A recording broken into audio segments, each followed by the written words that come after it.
the meeting to order.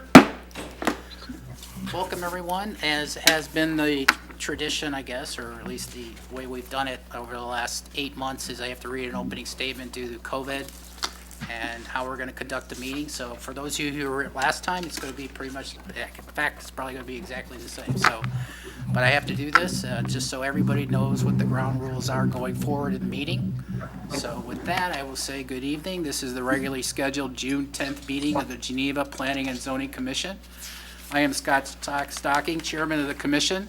Tonight, for the benefit of those in the audience, I'm joined by Community Development David DeGroot, City Planner Chayton Crew. I've got my commissioners, Slifka, Holman, and Mead are here, and Commissioner Evans is remote. Adam is not here tonight, so he is not present, so he's not on in any fashion. So, in adherence to Governor Pritzker's bridge to Phase 5 of the Restore Illinois Plan related to COVID-19 pandemic, in-person gatherings are being limited. To accommodate public participation, the City of Geneva's meetings are now a combination of in-person and virtual, while also being live streamed to allow the public to hear all discussion, testimony, and roll call votes in real time. Virtual attendees may watch or participate in a live stream meeting by accessing the link provided in the meeting agenda found on the city's website at www.geneva.il.us. Attendees wishing to provide written public comment may do so during the meeting by sending an email to publiccomment@geneva.il.us. For more information about meeting procedures or providing public comment, please see notice regarding meeting and public comment rule modification due to COVID-19, a link to which is provided on the agenda for the meeting this evening. With our use of a virtual meeting platform, there may be some technical difficulties as we move through the agenda, so please bear with us. A public hearing will be conducted at tonight's meeting for the May 27th meeting for item 5A regarding the requested special use for a concealed personal wireless communication tower. Every individual desiring to listen and or participate in the meeting has been provided the opportunity through the participation information included in various public notice and the agenda for this meeting. A public notice with the same information was also published in the Daily Herald 15 days prior to the opening of the public hearing on May 27th. All interested parties are invited to present testimony for and against the petition and cross-examine witnesses presenting testimony for or against the petition. At this point, I'd like to describe the remote public hearing proceedings of the Planning and Zoning Commission for those of you who are not familiar with the process. Since this is a continuation of the public hearing, the petitioner will first present any new supporting documents or exhibits for the record. Following the presentation of any new information, Commission members will have an opportunity to ask the petitioner questions. After initial questions by Commission members, members of the public will have an opportunity to present new evidence and testimony for and against the application and cross-examine the petitioner. Public participants may provide testimony either through written comments or by speaking at the meeting. All members of the public providing evidence and testimony are subject to cross-examination by other members of the public and or the commission. Members speaking during the public hearing agree and understand that anything they say will be considered sworn testimony and affirm to tell the truth, the whole truth, and nothing but the truth. Members of the public attending in person will have the first opportunity to provide new testimony, followed by the virtual audience. Using the sign-in sheet in tonight's meeting that's up front right by the door as you walk in, we will call upon individuals in the order they appear on the sign-in sheet. In the event that not all members of the public have presented desired testimony during the allotted time of this meeting, the public hearing may be continued at a future meeting. Members of the virtual audience who wish to speak will be asked to raise their hand feature through the virtual meeting platform. Audience members will then be called on, unmuted, and given an opportunity to comment. We ask that you state your name and address when it is your turn to speak. If you speak multiple times, please state your name each time. If your comment has already been made or your question has already been asked, it is not necessary to repeat it. Remind all members of the public to refrain from veering off topic and direct comments to the subject matter. After providing comment, virtual speakers will be muted once again. Please note that there may be a slight delay between becoming unmuted and being able to begin speaking. All comments will be recorded so that written transcriptions and minutes can be prepared of this meeting. Just a reminder that all speakers are asked to present their comments in a respectful and courteous manner. At this time, I'd like to remind the Commission and members of the public that the Planning and Zoning Commission has very specific parameters and criteria to consider when reviewing applications and providing recommendations.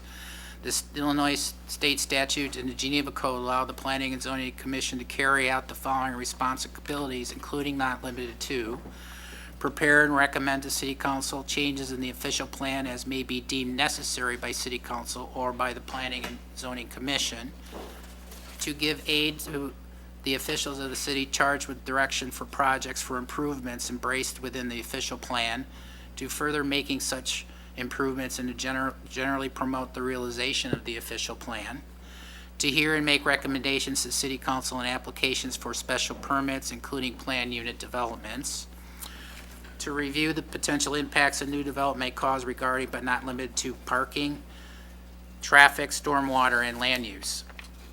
Specifically regarding Agenda 5A, a requested special use for a concealed personal wireless communication tower, remind those providing testimony that no local government may regulate the placement, construction, and modification of personal wireless facilities on the basis of environmental effects of radio frequency emissions per Section 332C7 of the Federal Communications Act.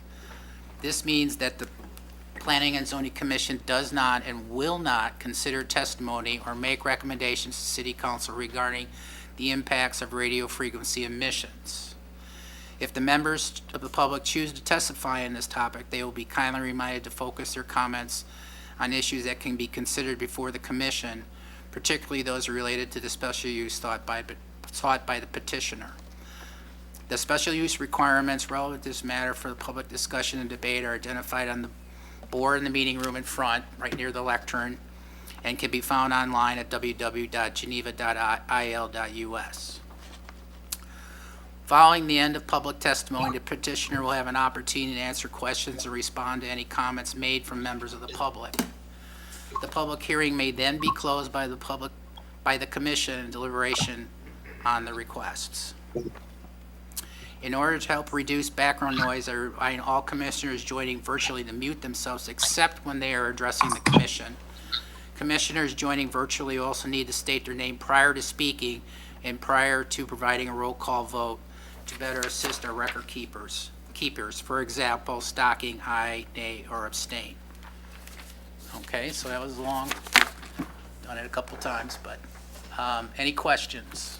That's how we're going to proceed this evening. All right, hearing none. Celeste, will you please call the roll? Sure can. Evans. Evans here. Holloman. Holloman here. Madaskeel. Mead. Mead here. Slivka. Slivka here. And Chairman Stocking. Stocking here. You have a quorum. All right, thank you, Celeste. Next item on our agenda is approval of the agenda for this evening's meeting. Move to approve the agenda. Second. Moved and seconded. All in favor? Aye. Aye. Aye. Opposed? Next item is approval of the minutes of our last meeting on May 27th, 2021. Mr. Chairman, I have one potential change Okay? and add, just on page 3 of the minutes at the bottom, it says Mr. Dolan, 450 Somerset Avenue. Considering that he's the applicant and he was remote and I believe out of state, it might be appropriate to include his city. I think it's Kirkwood, Missouri, which is where the company is located. So that might be appropriate just to have in the minutes. Mr. Dolan, are you on? I am on. Is Can you that hear me? Is that indeed the town in which you reside? It's actually that's actually Webster Groves or St. Louis, Missouri. So St. So, Louis. yeah. St. Louis, Missouri? Okay. Yeah, Kirkwood. There's two addresses. One is the mail address as the commissioner noted, it is in Kirkwood.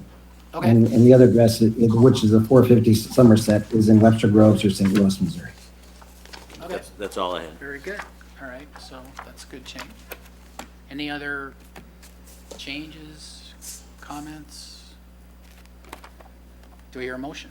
Move to approve with the recommended change. Second. Moved and seconded. All those in favor? Aye.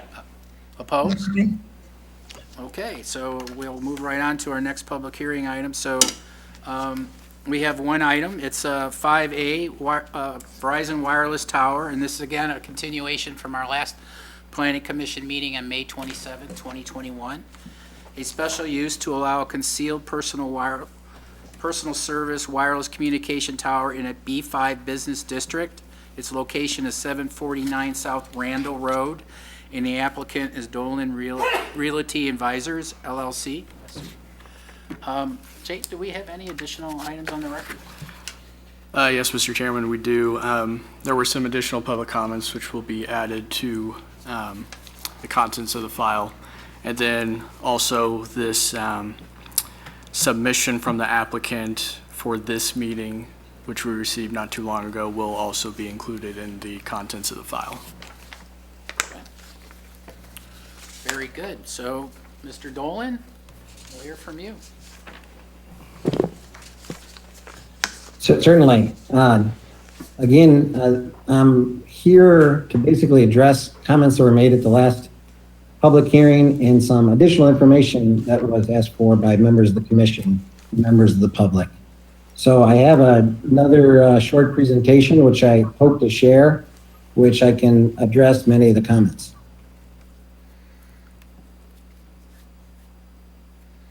So if I'm giving sharing rights, I'll be happy to do it.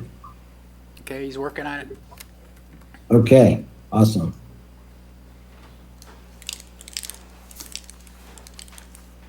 Let's see if you're able to see my screen. Yep.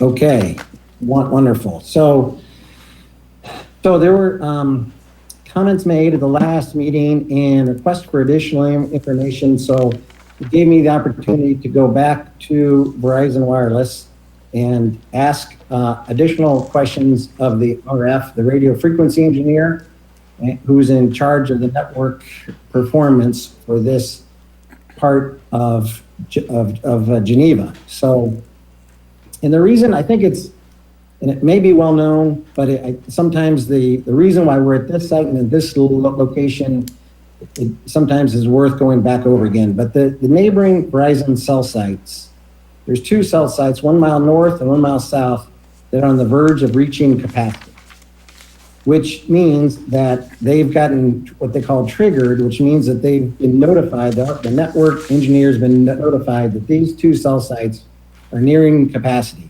So the solution is to offload those existing cell sites with a new site.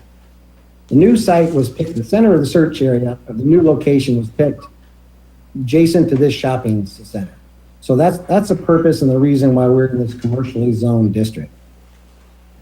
And when capacity is reached, without this site to offload cell site traffic, network performance will drop, resulting in dropping incomplete calls, including interruptions in data speeds in the city of Geneva. The cell site is located equidistant from two existing cell sites to the north and to the south. This location identified by Verizon as a high priority site. Spoke with the real estate manager and the RF manager again today, and both of them reiterated how important this site is to the network and how important it is to Geneva. One of the items that came up at the last meeting was why not small cell? And I'll read the statement from Jesse McDaniel, who's the Verizon Wireless RF engineer. The suburban low-rise nature of Geneva is not well suited for small cell. Uninterrupted sight lines between the small cell nodes would increase signal-to-noise ratio, resulting in poor network performance. Interference caused by the 20-plus small cell nodes on 35-foot poles located along public roads would increase interference between cell nodes. Small cell is best used in high-rise, densely populated urban centers with natural obstructions to reduce interference. This single cell site is the best design for the best performance for Geneva.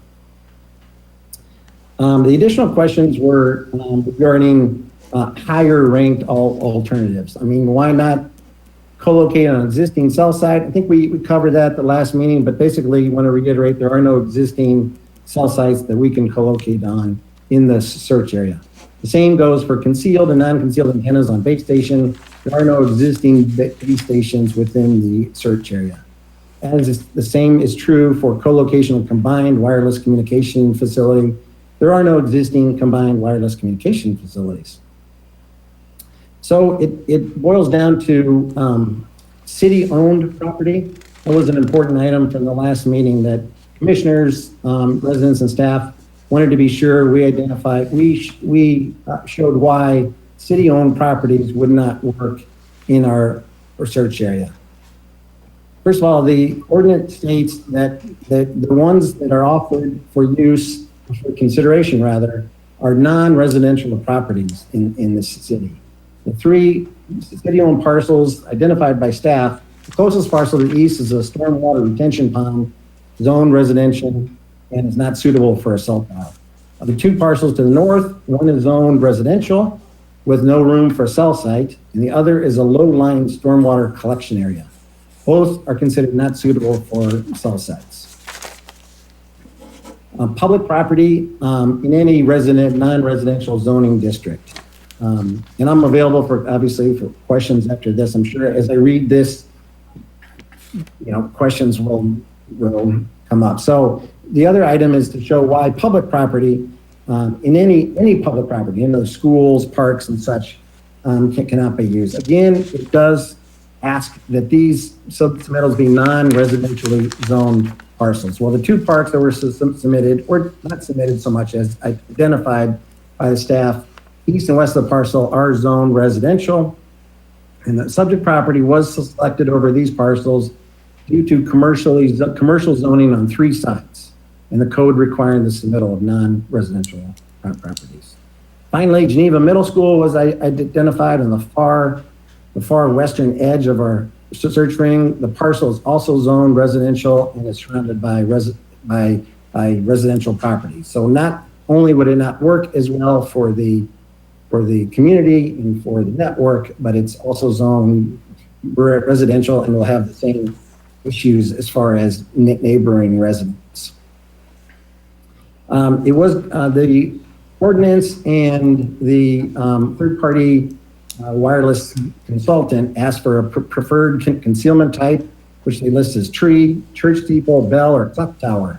So our original submission over a year ago was for a traditional 80-foot monopole. Now, that is a permitted use under the special use permit if we follow all the conditions.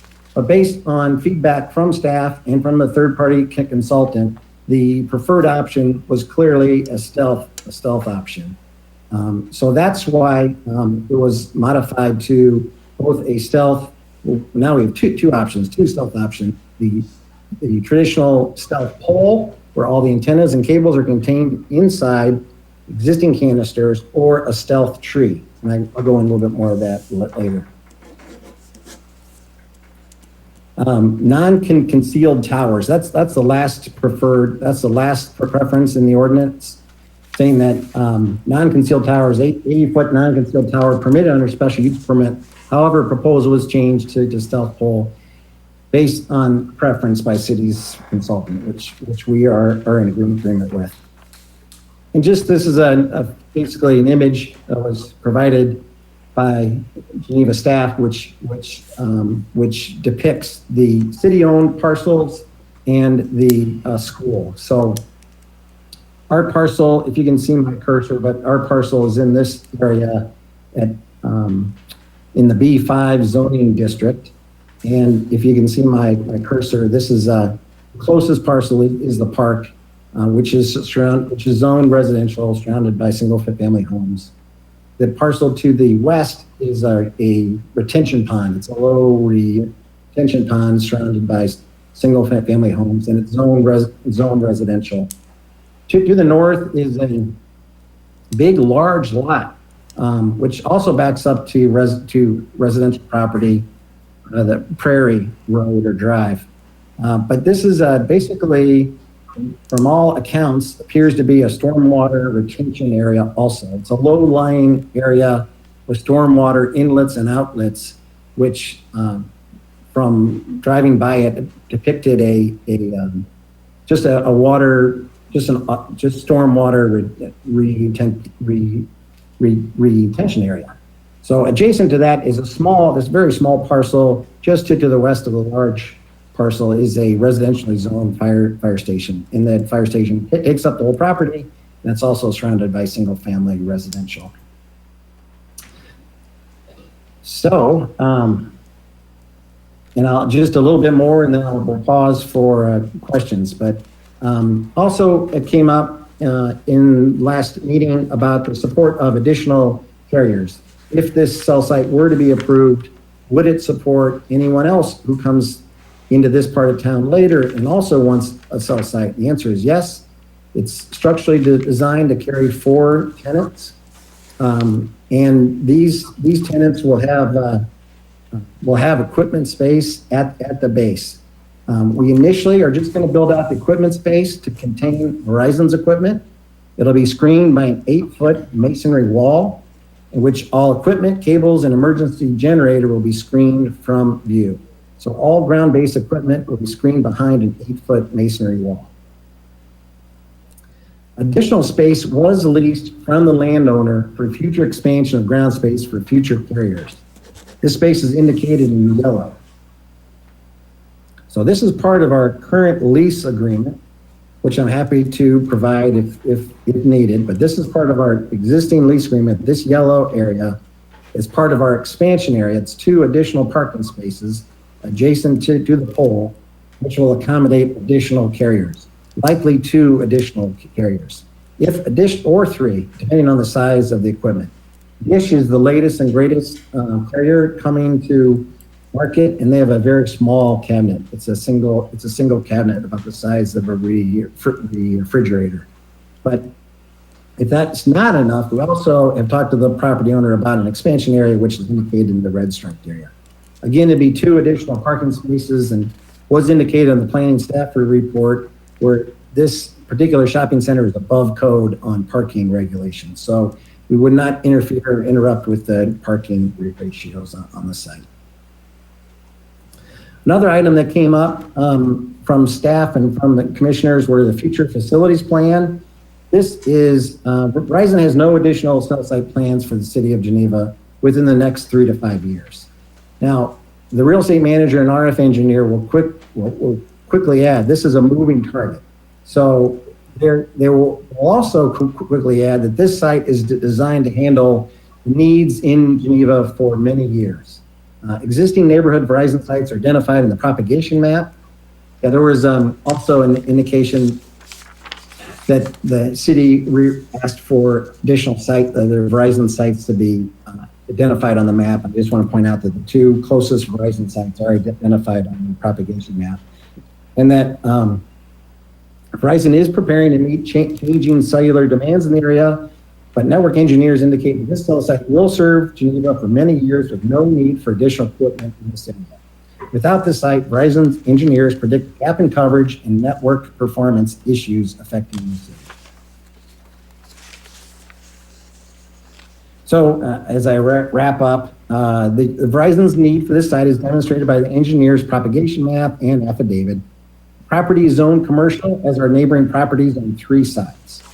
The stealth pole, let me move this around. Oops. See if I can, okay. The stealth pole creates the least intrusive design, especially for the residents located on the east side of the shopping center. As an alternative, Verizon is willing to accept as a condition on the permit approval to install a stealth pine tree and reduce its height to 85 feet. So city staff had asked for more details on the potential of a stealth tree. This is one that was done in the city of Gurney. The branches are simply a depiction, but what would be more accurate is the image on the right, which is exactly an 85-foot pine tree that was done in Ladue. And the left will be a carbon copy of this site, be an 85-foot pine tree built in the city of Gurney. Last is our photo sims. We did update our photo sims to based on the bloom test and our change of stealth structures. The original photo sims included the old traditional monopole with exposed platform and antennas. So these photo sims have been updated, and it's very small, so I'm going to blow it up on screen. That's a little bit easier to see. This is done by an engineer. This is the actual width and height of the tower as projected by all the balloon tests and by their own measurements that they take based on the existing height of the trees. It's important to point out from this point of view, it's exposed more because we're further back from the site. As you drive down closer to the site, the existing row of pine trees will conceal more and more of the tower. As an alternative, just to get a better view of our alternative, I can move this around some. Okay, slide this over.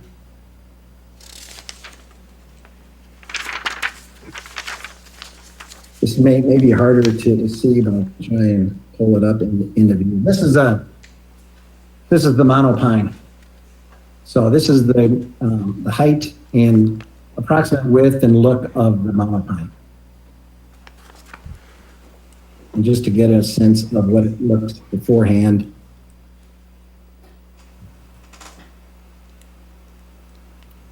This is the before, and this is the after here. So that's before and after. So those are the updated photo sims for, and then again, this was submitted to the planning staff for incorporation into the record. But I am here to address any questions. Okay, thank you. So thank you, Mr. Chair and members of the commission. All right, thank you. Any questions? Commissioners?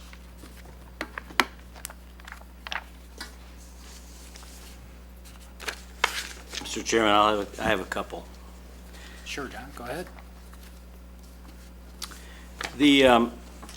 On page 1 of your recent submit this afternoon's submittal, on why not small cell, in item number 1, there's a statement that small cell is best used in high-rise, densely populated urban centers with natural obstructions to reduce interference. So, pardon me that I'm not nimble in thinking through cell technology, but why would small cell work in downtown Chicago and not work along Bent Tree? Yeah. Tell us a little bit in layman's terms why that technology suffers some Yeah. greater interference in Eaglebrook than it does in Chicago. So in downtown Chicago, the reason, so small cells and all cellular technology is a line of sight technology. So if other cell sites can see other cell sites, they have to use different frequencies. So frequency reuse is the reason that they alternate frequencies as they build out their network because of the interference issues. When you have large open areas with small cells that can see each other, multiple cell sites that can see each other, the RF engineer explained that there's an interference problem. There's a high noise ratio, and it degrades the network. So the reason that buildings help, and the reason that urban areas help, is that it helps to shield small cells from other small cells. So in other words, if you have a cluster of small cells and they can all see each other, you have a high noise problem. So actually buildings help shield small cells from other small cells. So the spacing of small cell along Bent Tree or in this area would be such that they'd have to be close enough that multiple towers could see multiple other towers, is what you're saying. That actually, Yes. that makes some sense. Because of the topography and the low building heights in Right. this area, that is why the RF engineer said this is not a good candidate for small cell. Okay. Another question for you. On the expansion of the base equipment at the base as you expand the number of users, we can assume, or you'll verify, that any additional equipment that is put for those subsequent carriers would be screened consistent with the screening done for the Verizon equipment going in initially? Yes. Okay. Yes, a good point. We'll expand the 8-foot brick masonry wall to completely conceal any additional equipment that appears due to a second tenant on the tower or any subsequent tenant. Question for city staff. Statement on page 2 of this submittal, item 6, says an 80-foot non-concealed tower is permitted under special use permit. However, our proposal was changed to stealth pole because it was preferred in the city consultant's report. A special use would still need to come before this body for approval, so there's no at-right ability to put a tower here of any height, correct? Correct. Okay.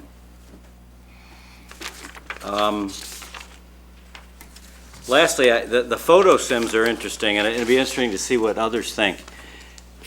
I appreciate that we're now talking about an 85-foot pole, but as you look at the monopole, and let me digress a second, the monopole will still be concealed, correct, Mr. Dolan?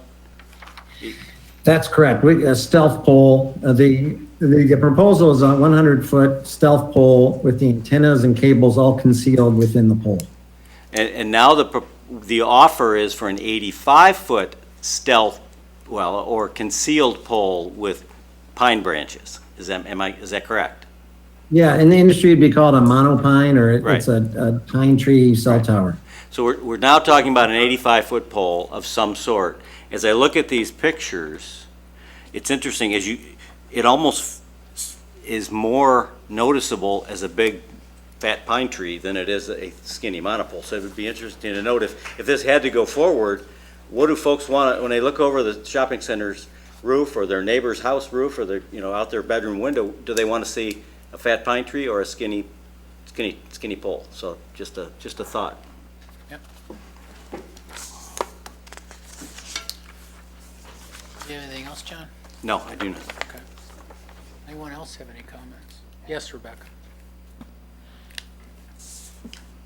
I just had a quick question. On page 1, the number 2, the concealed and non-concealed antennas on a base station. Could you just describe what the base station is? You said there are no existing base stations in our area. Yeah, and maybe city staff could define that better. I took that to mean a base station is typically the ground-based equipment that's located, or rooftop-based equipment that's located on high-rise buildings. So in other words, we oftentimes will have an equipment shelter located on top of a building and then place antennas on top of that shelter. So I took that to mean that, but that's how we would use base station. Is that? That's my understanding of it as well. Ben Evans is our consultant with Cityscape. I don't know if you want to elaborate on that.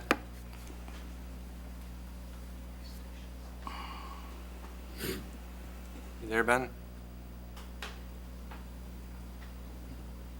We can't hear He's you. there. Are you unmuted? Okay, I'm finally unmuted. There you are. Yes, a base station is it's a particular category of a cell site. It describes a cell site which is not a tower, a standalone tower, but rather the antennas are mounted on a different type structure, usually the roof of a building.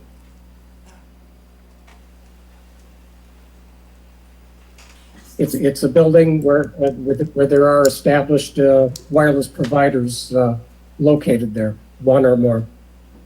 So does Geneva we have no base stations in Geneva with other providers established on them? We have stations on our water towers, but not within the search ring.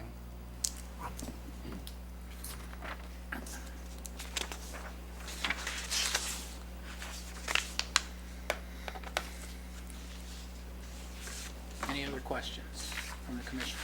Yes, Michael? Just had one, so, excuse me, regarding so the search area obviously determines how many potential properties there are. So who who determines the search area based on what, and who, does anyone validate that or verify it from a third party? Well, Mr. Evans is your third-party consultant, but I would say I'm happy to address it also. The search area is defined by the network engineer at Verizon. So, and it's picked because it was equidistant between two existing cell sites that are having the capacity problems.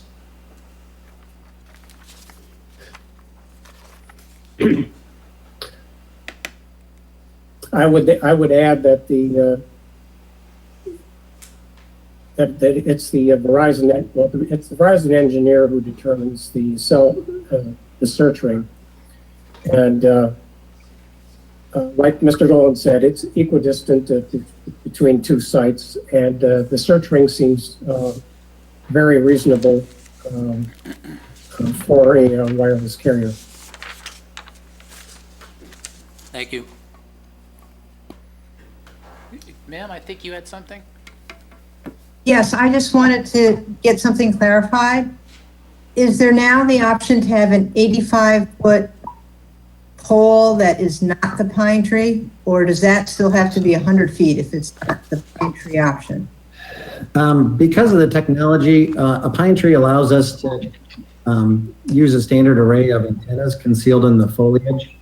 But a pole, the skinny, the smaller pole, it restricts the type of antennas that RF can use, and it does restrict the propagation. So it will restrict coverage and capacity a little bit, but they're willing to make that trade-off here. But it does need to be higher because of the different trade-offs that are made with the smaller in antennas. Right, that, I'm still not clear. Yes, we can have the 85-foot pole that is not a pine tree, or no, that is not an option. So, yeah, so our proposal is a 100-foot stealth pole, or as an alternative, an 85-foot pine tree. Okay, so it's 100 feet without the pine. All right, thank you for clarifying that. Mr. Chairman, just Yes, John. to follow up on Mim's comment, so the 85-foot pole, if I look on whatever page it is of your submittal today, has standard external cell equipment at the top. Like the picture that you showed, you have the picture of the Ladue site, and you have the picture, I think you said it was Gurnee, one that was designed for Gurnee. So you can see the cell equipment at the top. It's just that it's just resting on pine needles. Yeah, it's a little. I would caution to look at the image of an actual pine tree to the right. I included a schematic drawing of the pine tree, primarily because staff rightly had wanted additional details on the pine tree. But that's shown for clarity. It's shown for contractors, and it's shown that they can understand where the antennas are going. But those antennas will be concealed within the foliage. They'll be painted. They'll have what they call antenna socks on them, which are green socks. They actually slide over the top of the antennas for additional concealment. And if you notice in the image of the actual tree, there's two cellular carriers in there. There's Sprint and there's AT&T. On the Ladue site, right? Yes. Okay. You could also densify the branches, put more branches up per linear foot. Yes. To further Yeah, disguise the equipment on the pole. Correct.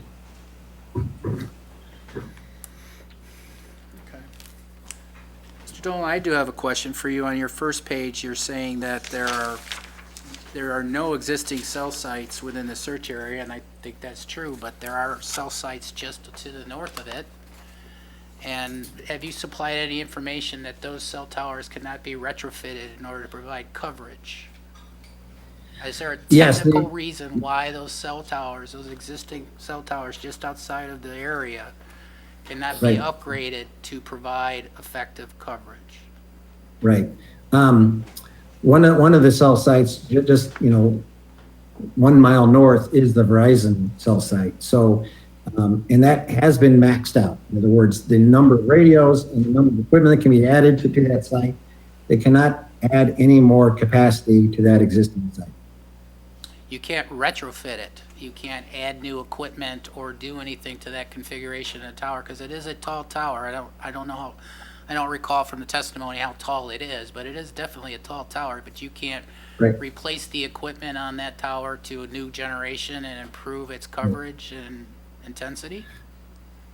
And Mr. Chair, those are upgraded, they are modified, and they are upgraded, but they reach a capacity at some point, and that site has reached its capacity. So they are currently modernized to the capacity of the current technology. They cannot be upgraded in any way to provide additional coverage and capacity to the Correct. area that you're That is a interested correct in. statement. Okay. Mr. Chairman, Jeff. following up on your question, that begs the question, that particular tower may be maxed out, and at current technology, it's already a cell site. Could you put in a second tower there with additional equipment pointed to direct and cover the service area that we're talking about here? And the short answer is no, and the reason, and Mr. Evans, he's certainly defer to his expertise here too. He's certainly a telecom specialist, but I would say, and the reason for that is, again, frequency reuse, and you've got two sites that are breaking, as they call it right now, on the north side and the south side. So the offload capacity, the new highway, information highway, has to be built between the two breaking sites. But Mr. Evans, I'll defer if you have better information. Is the suggestion by the commissioner to put another tower next to the existing one? That was an option he asked for, yeah, whether that was in fact an option. Yeah, you can't do that because the number of available frequencies for any carrier is limited, and they have to reuse frequencies from one cell to the next. You can't have two towers of the same carrier right next to each other. They'll just cause interference with each other. Okay. So it doesn't work. Any other questions from the commissioners? Okay, hearing none, we will go to the public comments. We'll go through the list. Thank you. Okay, again, we're going by the order in which people signed in on the sheet. If you haven't signed into the sheet, I will give an opportunity at the end to ask if there's anybody left, so don't feel like you're not going to have a chance to talk. So, all right, so the first person we have on the list is Robert Wagner.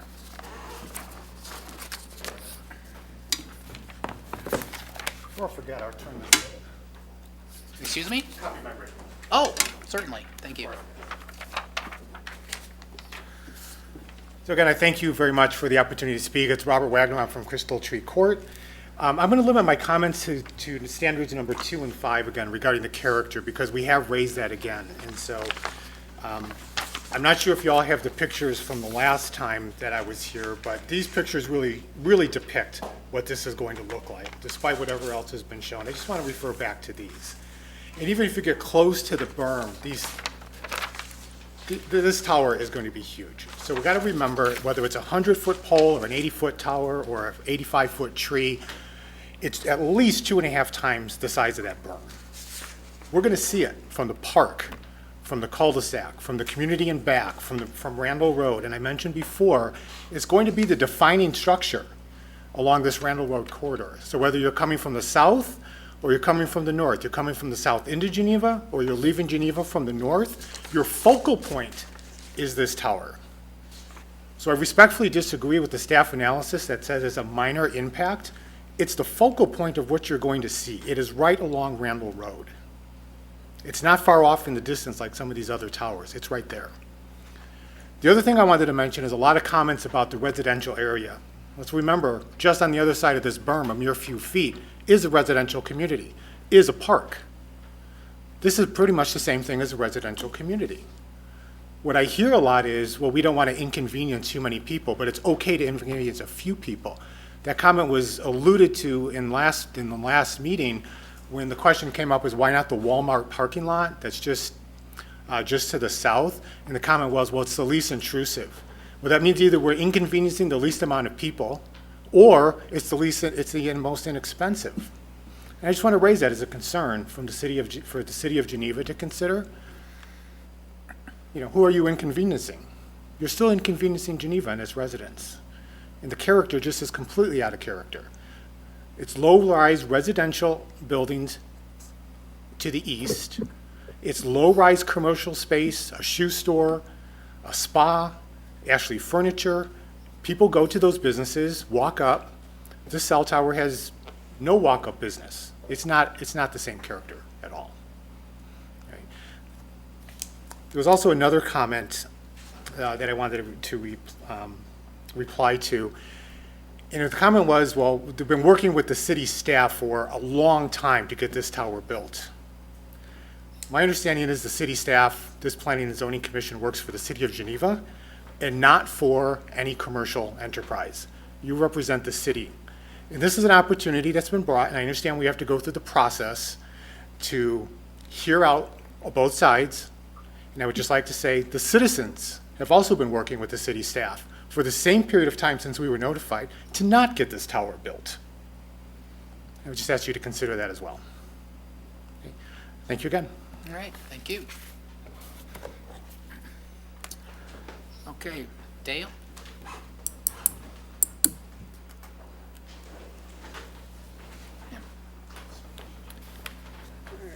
Turn this on.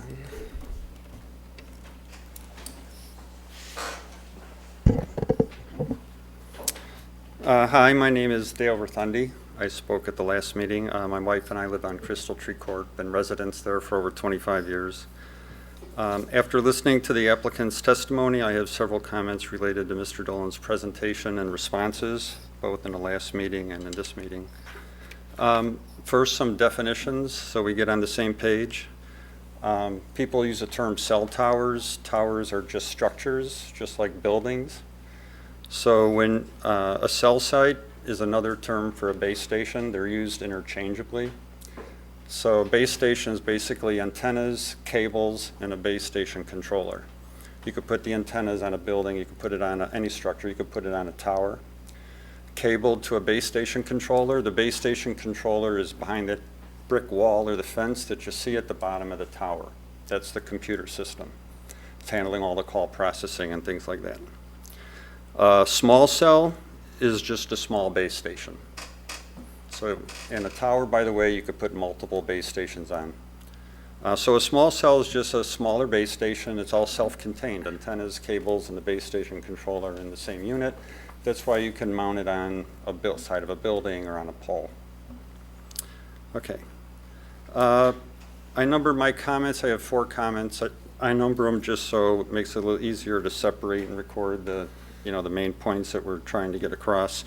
My first comment is regarding Mr. Dolan's presentation on E911, which really stands for Enhanced 911. It's not like Emergency 911, and how he related that to the proposed tower.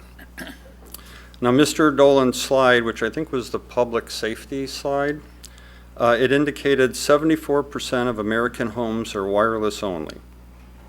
I kind of found that interesting, so I went and looked it up because I know how many people are just wireless only.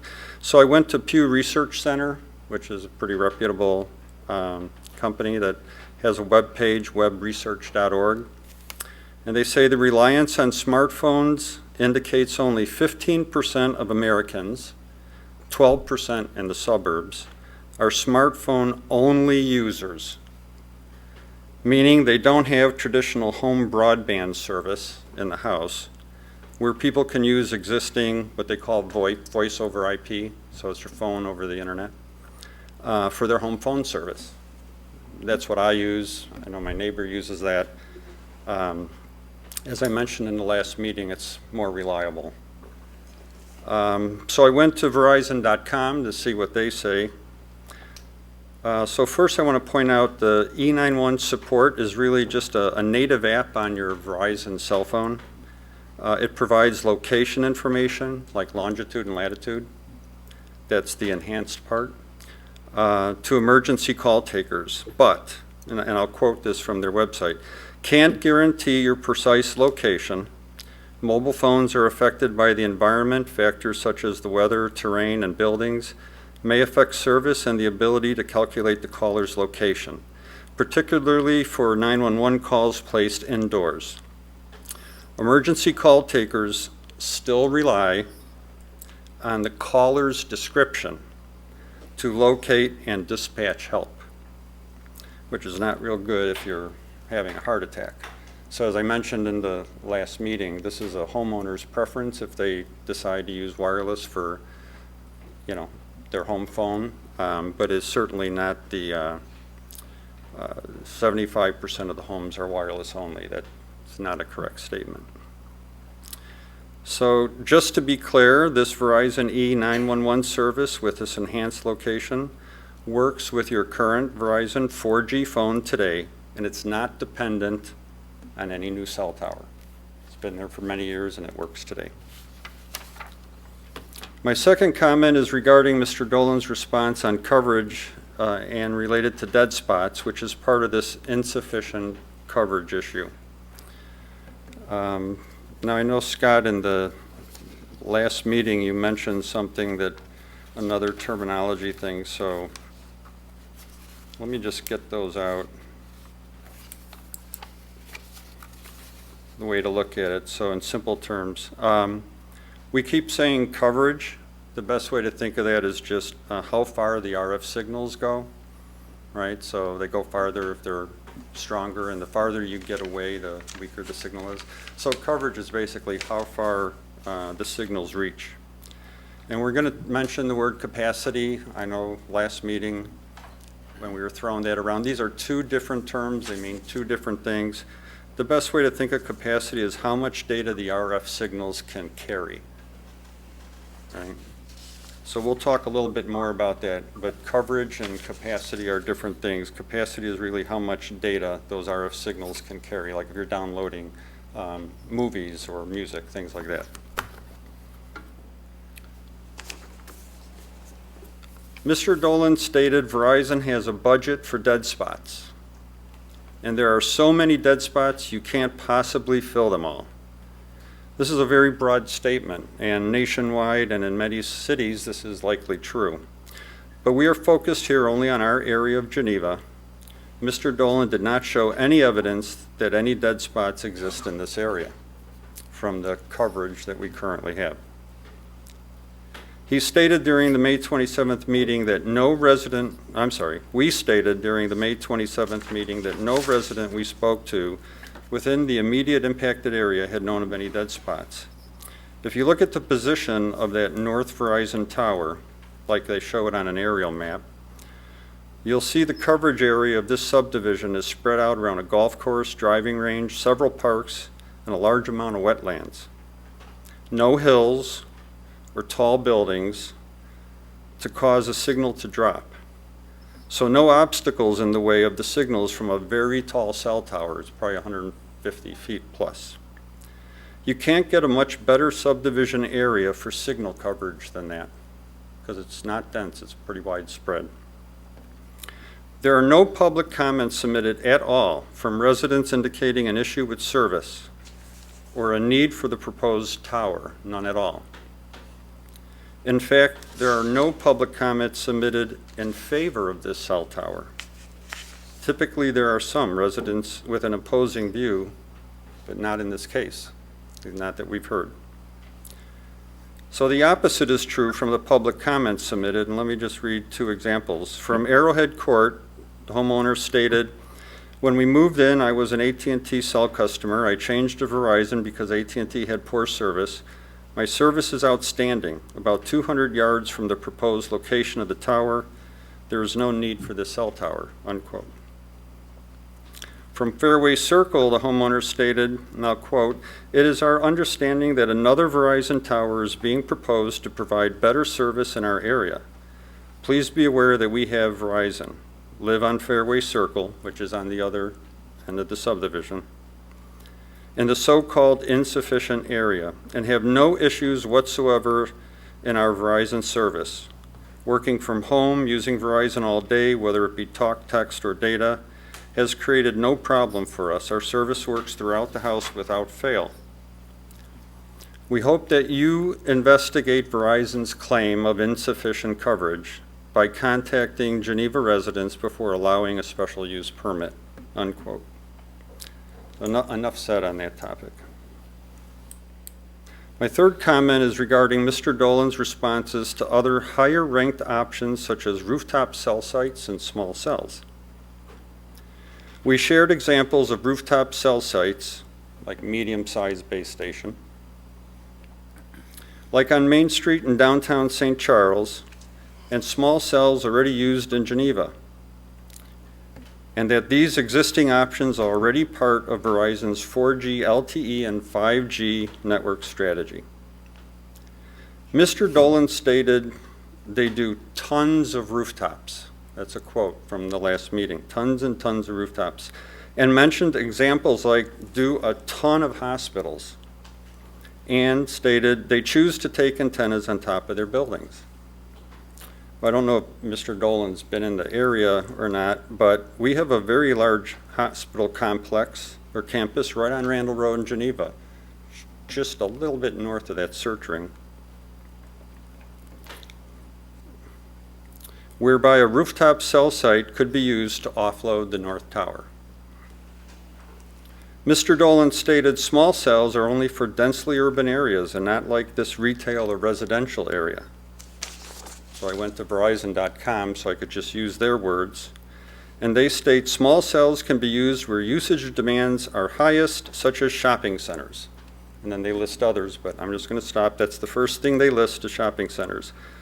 Well, again, we have Randall Square Shopping Center and Geneva Commons shopping centers, and the nearby traffic on Randall Road, whereby small cells could be used to offload the north and south towers if offloading these towers was really the objective. Mr. Dolan or Verizon did not respond with sufficient explanation for all the higher ranked options as required, right, per the ordinance, section 12E, E1. When asked about Walmart in the last meeting, the Walmart parking lot that is not near any residents' homes, Mr. Dolan indicated, and I quote, viability of a Walmart site is unknown, which means it was not investigated. And from what I heard in today's update, it wasn't addressed either. Mr. Dolan or Verizon did not show sufficient data that he or Verizon seriously investigated and reviewed any other locations that can support a tower structure in the search ring. My fourth comment is regarding Mr. Dolan's responses for the justification or need for a new cell tower in this area. Now, Chairman Scott mentioned in the last meeting, we wouldn't put it in the ordinance if we didn't feel it was necessary to consider this information as part of the decision-making process. So I'll just mention the zoning code that we mentioned last week that states proof that the proposed site is essential to meet the service demands in the geographic area. That is, this site versus the other options or other locations for a tower. This site is absolutely necessary. During the meeting on May 27th, Mr. Dolan confirmed that the coverage map is for 4G LTE signal propagation. Remember, coverage is just how far the RF signals reach. It wasn't for 5G. And was just a simulation, which is a computer model. And it was not based on any measurements taken in the home. He confirmed that. It's just a simulation. Models are based on assumptions. Note, this is not evidence of any capacity issue. And per Cityscape, that information was missing in the last meeting, and I believe from the update today, it's still missing. There's been no evidence shown of the capacity utilization on either the north or the south tower. The justification submitted was based solely on a coverage map, how far signals can go.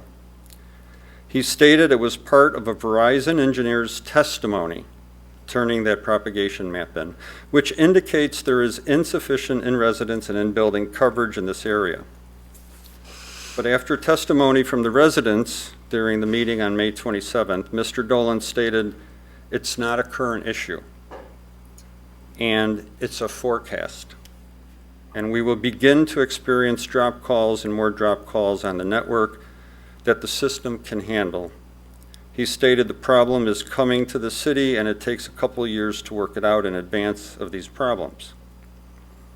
If this was a future problem, wouldn't it be a 5G coverage map turned in as evidence?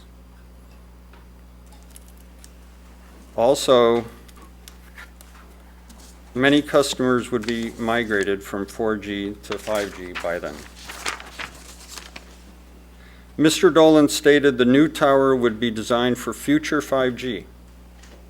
As shown in the last meeting, we already have Verizon 5G nationwide available today in the whole Tri-City area in Geneva. Mr. Dolan stated the new tower would be designed, Mr. Dolan did not describe how the submitted coverage map is a simulation of this future problem. Again, it's not a capacity graph, and if you're just talking about signal propagation and penetration, it doesn't change if it's not blocked by some new obstacles, which there hasn't been any built in a long time around here. Mr. Dolan also stated the growth is exponential. I think that would be something like double in the next 2 years. We, the residents, presented data on several trends, such as Geneva's stagnant population since 2017, limited growth of new cell phone users, and a decline in in-home cell phone internet use at the last meeting. Mr. Dolan has not shown sufficient evidence of the exponential growth that is soon to occur in our area and cause capacity problems that could not be addressed by other options or technology advances in coming years. So this is more to Chairman Scott's question now. So what's next? For example, from Verizon.com, 5G ultra wideband is the next stage in building a better network. 5G runs on a much higher frequency than 4G, which provides users with much larger bandwidth, and more capacity comes with more bandwidth. That means in a world where everyone is using data, and this is a quote I'm reading from Verizon.com, that means in a world where everyone is using data with unlimited plans, Verizon can support their users without any of them losing service.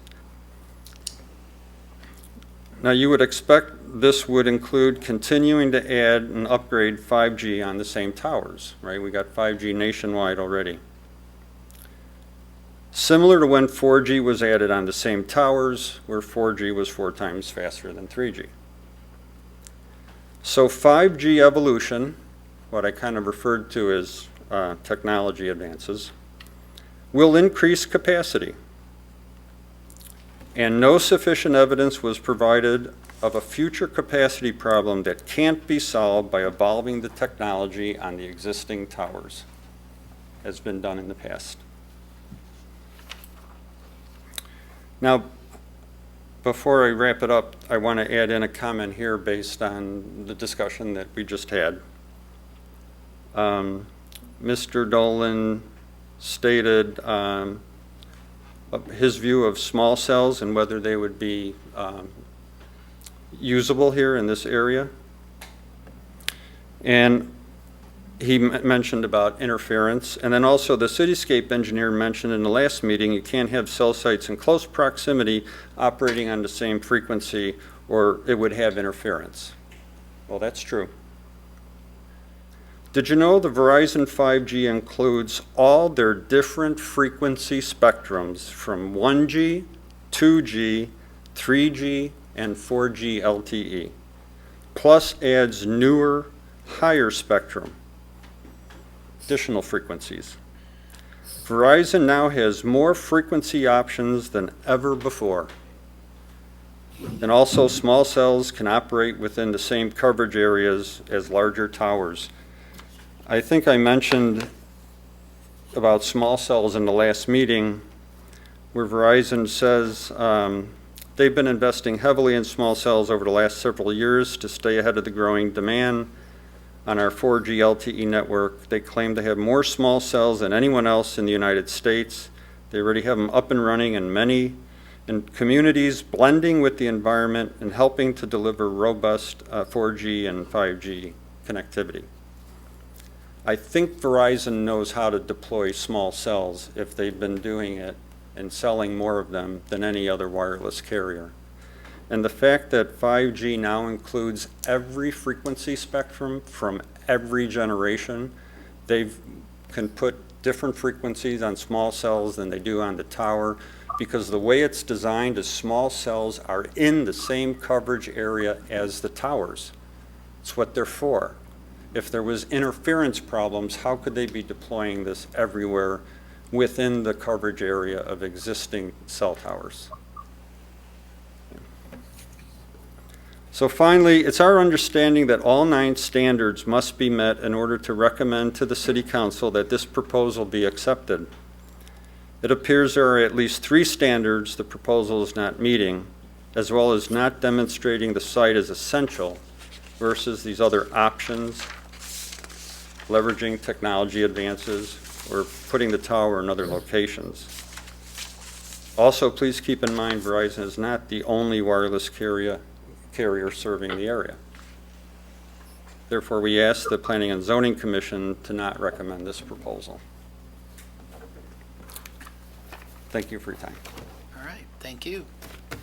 I'm going to beg the patience of the people here at City Hall. We're going to try to let a couple virtual people comment at this time. So if you're online and you wish to comment on this item, please raise your hand and you will be recognized. There's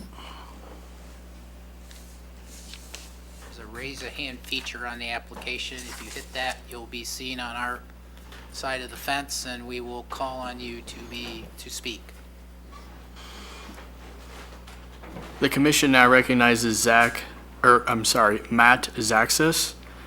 Matt, please unmute yourself and proceed with your testimony.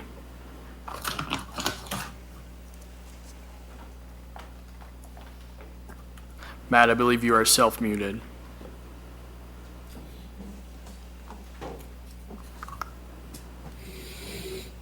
Matt, are you there? Still muted? Self-muted, yep. He's on mute. Matt, please unmute yourself. If not, we're going to have to move on to someone else. He should be there. Matt, it says you are unmuted. Can you hear us? That's the first time. All right, one of those. All right, Matt, we'll try to come back to you. Let's have a technical issue. Anyone else wishing to speak, please raise your hand and you will be recognized and we'll take your comment. The commission now recognizes Emily McCafferty. Emily, please proceed to unmute yourself and proceed with your testimony. Hi, can you hear me? Yes. This is Kevin McCafferty, Emily's husband. I was going to ask if Mr. Dolan could put up that search ring again. Can you give your address, please, where you're I'm located? sorry. Name and address. 2089 El Dorado. Okay. I was going to ask if Mr. Dolan could put up the picture of the search ring. The search ring that the applicant showed during the presentation? Yes. Mr. Dolan, can you show that graphic possibly?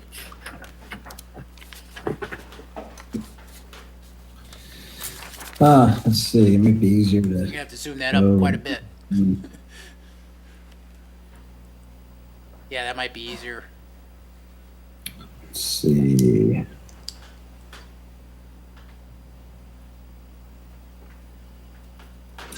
There we go. Can that be seen? You gotta put it to full screen. We might be able to just barely see it. In full screen now, if Okay. that works. So down on the bottom left in the, Whoop, we just lost it. Yeah, there we go. There it is. okay, so down in the bottom left in the left quadrant of that intersection of 34 and Fabian and Randall, that's portion of that to the left is the Walmart parking lot. and then behind that is a cemetery. So with the special use requirement number 2, that this cannot affect property values or diminish property values, but given that that's the Walmart parking lot, and there's no residential area surrounding it, I would think that would be a pretty safe bet to say that would not have a negative impact on property values, which, that would be in the city's best interest to protect. And then if there's multiple towers that go in subsequently, that would continue to have a negative effect on, on the property tax values as well. So one of my questions was, if there is any new evidence to show that this will not have a diminished value on property tax values.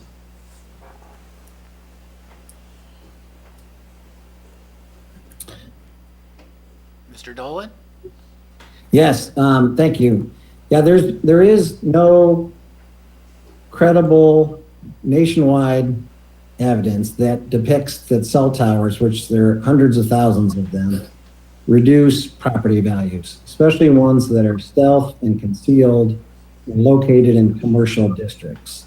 There could, as is in all cases, can be one-off properties that are of concern, but there are no studies, and we have MAI appraisals that have been done in the past on property values, and there is no evidence that a cell site will reduce property values. Do you have anything further, sir? Yeah, I just wanted to comment that my wife and I had moved in here about 3 years ago, and the realtor that we used, he's in the area, of course, and he has sent in a statement of an affidavit stating that, that this would affect property values and it would have a negative effect on the city's tax revenue, or something along those lines. So also, I think that there's 4 of us families that have been here about 3 years, that are all either adjacent to me or very close. And I think we've all said that had we known that this was going to be going in, we never would have bought here in the first place. And that's the reason why we avoided Fargo, where there's 2 cell towers. So just as a additional testimony. All right. That's it. Are you done? I'm done. All right, thank you. Okay, so we're going to try one more virtual. Please raise your hand if you wish to be recognized, and we will call on you to speak. Matt Zaxis, the commission now recognizes you. Please unmute yourself and proceed with your testimony. Am I through now? Yep, we can hear you. Great. Welcome. Sorry about last time. Yep. I switched to my phones. I spoke quite a bit at the last meeting. I mean, look, it's not the city of Geneva's problem that Verizon coverage may have issues. If this is an absolute need, Verizon can pay a higher rate for a lower cell tower somewhere. They can put multiple towers up. I think we've established that. Again, they had $18 billion in profit last year. They've got the money. There's other options within that search ring for other buildings, other parking lots, other commercial areas that would be sufficient targets for that site. During the last meeting, we asked Mr. Dolan to go go back and prepare details on what other sites have been evaluated, what other sites have been requested, what other sites were possible. None of those details came back today.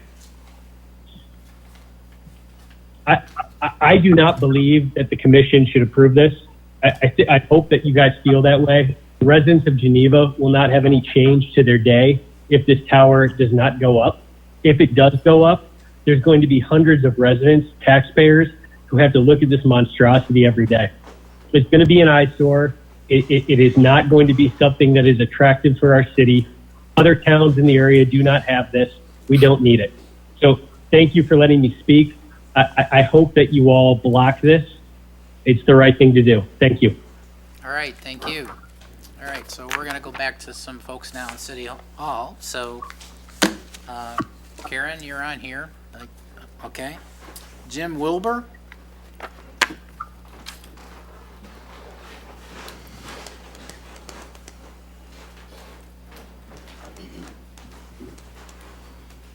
Thank you for allowing me to speak. My name is Jim Wilbur.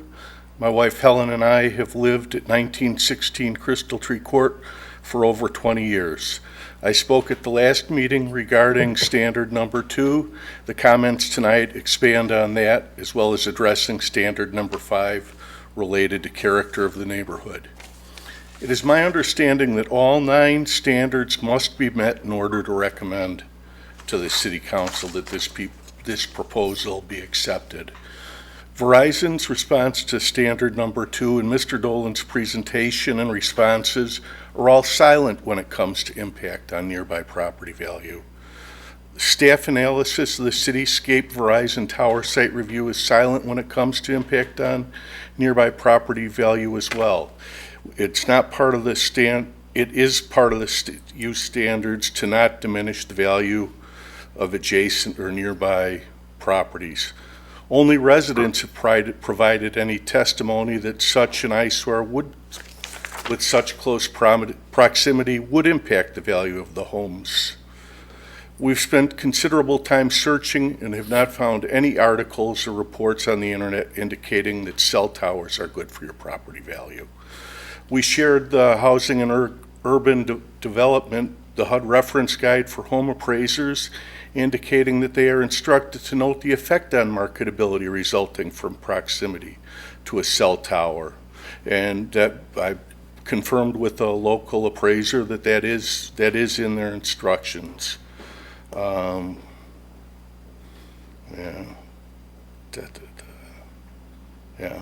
But the other thing that I really wanted to talk more about was special use standard number 5.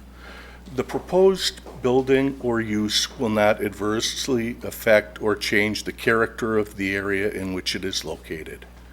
The petitioner's response simply states, the site will use existing curb cuts and driveway to access to the site. The shopping center has more parking spaces than required by code, which will still be the case after this site is developed. I'm not sure how using existing curb cuts or having an adequate number of parking spaces available in a retail parking lot determines that this will not adversely affect the character of the adjacent residential neighborhood. The document provided to the Planning and Zoning Committee by Mr. Dolan shows that the base of the proposed tower is located exactly 196 feet 2 inches from the closest home and approximately 225 feet from the park.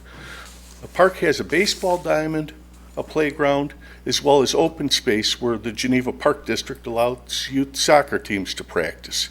People using the park will not have the same view that they have had. In the staff analysis of the special use standards document, it is stated that B5 Business District allows buildings no higher than 45 feet, and that the residential district limits height to 38 feet. It also points out that the proposed tower would rise to a height of 100 feet, or now a slightly lower 85 feet, and it would be out of character with the height of the surrounding structure. There is nothing to be disputed. This statement is 100% accurate. The new change being offered by Mr. Dolan of changing the design from a 100-foot tall monopole to the 85-foot fake tree design might blend in if it were added to the edge of a park or someplace that is among other tall trees. Placing it in the middle of a parking lot, 60 feet away from the berm with trees that are 25 to 30 feet tall, it does not blend in. It is 2.5 to 3 times taller. Whether the petitioner chooses to recognize it or not, the character of a neighborhood is determined by a combination of many factors. A large factor is related to the aesthetics of the areas adjacent to it. There has not been one person that has chosen to either address the committee or leave a public comment saying that a view of this type of structure would be desirable. Again, special use standard number 5 states, the proposed building or use will not adversely affect or change character of the area in which it is located. Even the modified proposal of an 80-foot, 5-foot tall fake pine tree may help to minimize the visual disruption, but it does not eliminate it. The standard says will not adversely affect. Not seeking to minimize the effect or change, this standard clearly is not met. The standards of special use requires the applicant present evidence at the hearing on the application for the special use permit, which demonstrate compliance with each of the standards. Since they've chosen to ignore the question of character in regard to the immediately adjacent area and instead focus on minimizing it, I request that the Planning and Zoning Commission use this analysis for a finding of fact that the petitioner has not met the required standards, and they recommend that the City Council not consider this project. Thank you very much for your consideration. All right, thank you very much. All right, next on the list is Brian Wagner. No? Okay. Janice Moen, I believe it is. No additional comment? Susan Boyle. No comment. Marie Samoski? Yes. No additional comment. Okay. Steve Burkett? Sorry, I can't quite read the last name. I'm Steve Burchett.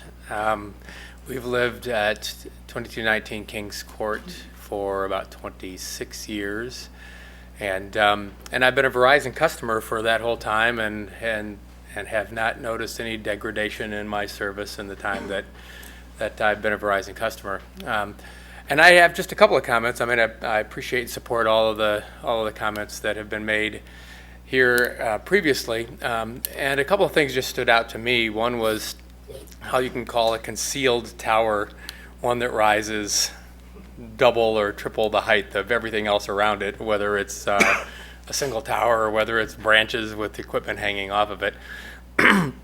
Secondly, when all the other alternative locations, it was pointed out that those were zoned residentially, and this particular property happens to be zoned commercially. However, 40 feet away, it's all residential and it's a park, and so while technically it is zoned commercial, the reason for not considering any other area was that it was a residential area, and clearly this is indeed a residential area as well. And finally, in things like this, I kind of I try to follow the money. So who's going to profit from this, right? I find it interesting that Verizon hasn't been a part of these presentations. It's the developer who presumably will stand to make some money on this transaction that is doing the presentation, that is putting this forward. And so I don't know who else in this transaction will actually profit from it, but it seems to me that certainly the residents will not. And if we follow the money, it's not something that's good for Geneva. It might be good for a developer in St. Louis, but probably not good for the residents in this community. So thank you to the commission. All right, thank you for your comments. All right, so I'm going to go back to the virtual audience. So give them an opportunity. So if you are currently watching and you wish to speak on this matter, please use the raise hand function on the application, and you will be recognized to speak.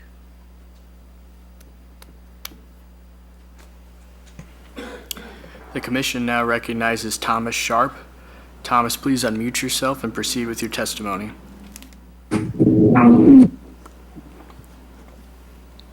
Try again, Tom. Am I unmuted? You are, but your sound's very bad. Can you hear me now? Kinda. Do you have a microphone? Yes, I do. Okay, well, we'll try to hear you if it gets to a point where I can. Let me try without the headset. Yeah, that Can you hear me? might be useful, yes. Can you hear me now? We can hear you, but just barely. Can you just say your name and address, please? Can you hear me now? Yes. Is that a Verizon? It's a commercial, yeah. Sir, we can't hear you. Please proceed. What's your name and address again? My name's Tommy Sharp, and I live on Wildings Court, which is a court that dead ends into Bentley behind Home Depot. I live along the 16th fairway of Eaglebrook Country Club. And in the testimony, I haven't heard anybody talk about the character of the neighborhood of bought a house here a couple years ago to be near my Sir, 92. sir, if I could Yeah. interrupt you, can you please turn your speakers down on your computer so that we just can hear you? I think you're getting some Okay. feedback that's causing. Okay, let me. It's still a little hard to hear you. We can just barely make out, but there's like a lot of background noise. I live on the. Can you hear me now? Yeah, I guess just proceed. I guess it's going to be what it's going to be, so. Go ahead. So I have just a couple of points. I live on the 16th fairway, and it's the longest hole on Eaglebrook Country Club. It's a beautiful site. You hit 2 shots across Claiborne Marsh. You come up to the 16th green, and it's a beautiful, surrounded by trees. And with this monopine pole behind it, you're going to see right above the green towering a big tree. And I would ask if anybody's got access to the internet, just to Google cell tower monopine and see the beautiful green sleeve covered antennas with some pretty unsightly monopine poles that are out there. I don't know what Verizon's using, but if what's on the internet is any sign, I don't think I would want that hovering over my golf course. You still hear me? Is that it, sir? The other thing I was wondering about, we talked about who's making money off of this deal. What I would like to know is who's served by this deal. Cell tower is going to be above a golf course, Rayburn Marsh, the Walmart parking lot, Gander Mountain parking lot, Resurrection Cemetery, where my mom's buried, is going to be above Windy Acres, where there's another cell tower. So it's either serving the few people in Eaglebrook under it, it's serving the few people in the shopping centers around it, or it's serving the people driving down Ramble Road. And it would seem like it'd be ways to serve those other people better. The people in Eaglebrook are happy with their current service. You could put small cells in Home Depot and in the shopping centers. I'm not sure that the cemetery needs service. The people on Ramble Road, I don't know. I just don't know why Verizon needs this tower here. I don't know who the customers are. The other thing about just the idea of who is this serving, I look at, I live in Eaglebrook. Say the Eaglebrook neighborhood has 1,000 houses in it. Say each of those 1,000 houses is paying 10,000 in property taxes. That's $10 million being paid by these people looking at this cell tower. Who's getting served by this cell tower? You know, if City of Geneva's getting $10,000 from people looking at $10 million a year from the people looking at this thing, what's Verizon getting out of this, and who are the customers in Geneva that are going to be served by it? So I would recommend that City of Geneva Planning Commission look at its number 5 requirement and see that this cell tower will have a negative impact on the character of the neighborhood. All right. Thank you very much, sir.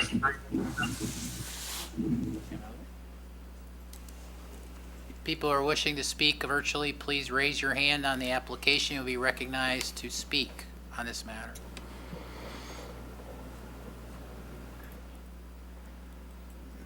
Nope.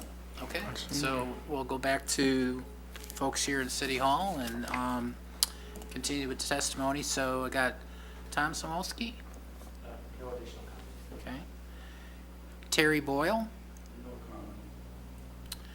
Gloria Fisher. No additional comment. I think it's Cheryl Rees. Yep. Good evening, and thank you very much for this opportunity to speak to you. My name is Cheryl Reese. My husband Dan and I live at 1849 El Dorado Drive. We've been residents of Geneva for 20-plus years, and we're very proud to call Geneva home. We chose this area to live because of Eagle Brook Country Club, the aesthetic around our home. As I was sitting here, I was struck by this code that everyone is talking about, that there is apparently a code that these cell towers can only be put in a non-residential area. Is that correct? My question is, why is that? Can Mr. Dolan address why the code, is that a Geneva code? Geneva code, Geneva yeah, code. it's a zoning So code. could you explain why that is? Well, I can let the planners try to discuss that a little bit. I mean, we adopt standards for land use, but yeah, I'll let the planners come on. The implication, or I'm from Oklahoma originally, so I come from a place of common sense. The implication to me is that the reason why it is probably coded non-residential is because there's a certain aesthetic and a certain safety, and I know I can't talk about safety in a residential area, but clearly, as this gentleman stated, for all intents and purposes, this location is a residential area. It may be in a parking lot 40 feet from the park, but it's a residential area, and it's going to affect our residents. And the other comment that was asked, and I would just only like to say one other thing, the question was about property values, and I think Mr. Dolan said that there's no evidence, there's no studies that show that a cell tower can reduce property values. I'm probably paraphrasing, but that's the implication.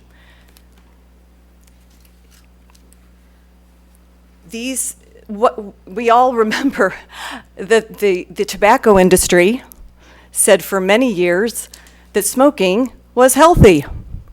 That smoking, there was no evidence that smoking could cause heart disease, lung disease. So follow who is making the comments.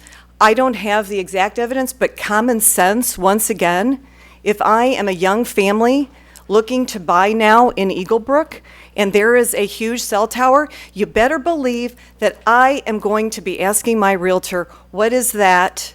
And it will, common sense tells me I don't need to have any evidence. I don't need to hear someone say it's going to cost 2% or 3%. As one of the gentlemen said on the virtual comments, he would not have considered purchasing. As a matter of fact, he purchased on El Dorado Drive instead of Fargo because of what? The big giant cell towers. So you just can't tell me it's not going to affect our property values. So with all due respect, I ask you to please vote this down. Thank you so much. All right, thank you. And I believe your husband Dan is also on here to speak. Do you want to speak? Nope. I believe it's Nancy. I think it's Nancy. It's at the very bottom of the list. It's hard to read. Okay. David Hune? Dave Hewen, Crystal Tree Court, Geneva. I've been around a long time in this area, and I've been to many Plan Commission meetings over the years. And I came to kind of understand some of the dynamics. And what a lot of Plan Commissioners deal with is new residents coming in from somewhere, and they're expecting the same services they had wherever they were in this new town. And it didn't always work that way, and it was very difficult for the Plan Commissioners. They had to deal with a lot of harsh comments, a lot of infighting or whatever. But I'm bringing that up because it's been very clear to me, and you all should have picked up on it, that every person who has spoken here from that Crystal Tree Court area has been around 25 years. There's a reason for that. That's a tight neighborhood. We know what we're talking about.